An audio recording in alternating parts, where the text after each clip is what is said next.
Guys, for today's video, mayroon kaming bagong creative na gagawin. So, yan ang aming tinatawag na paso. Yan, kinakabitan po yan ng ganyan para mag-crave siya ng korting paso.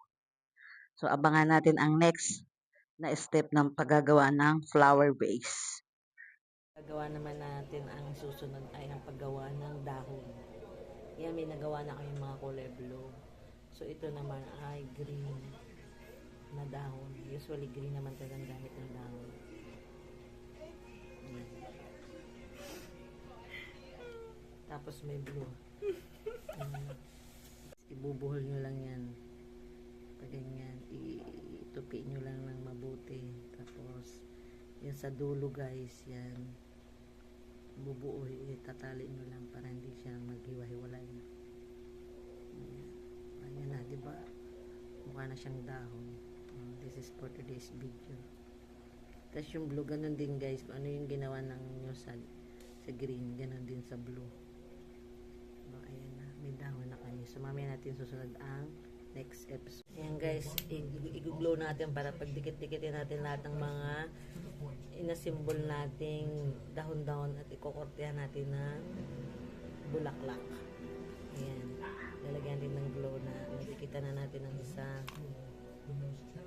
Tapos yan, mga diba guys, napakasimpleng creative lang yan. Napakasimpleng create. Yan ulit yun.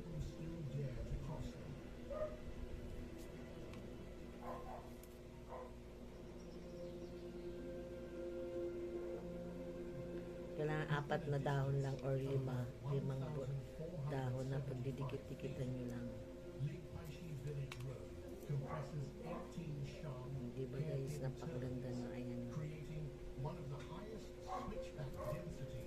Yan natin for today's video. So, ganun lang ang pangyayari. So, guys, eto na.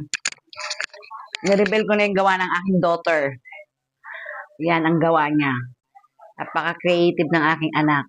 Diba? Oh. Ganda dito guys. Ito guys, puro ano lang siya.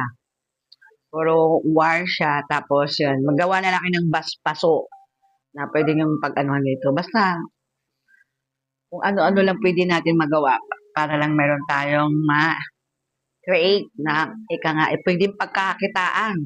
Kaya sa mga gustong bumili ng aming flower, marami pang mga klaseng gawa at may mga kitchen pa kaming gagawin. Kaya mag-order na kayo by online. PM nyo lang ako sa aking Instagram, TikTok,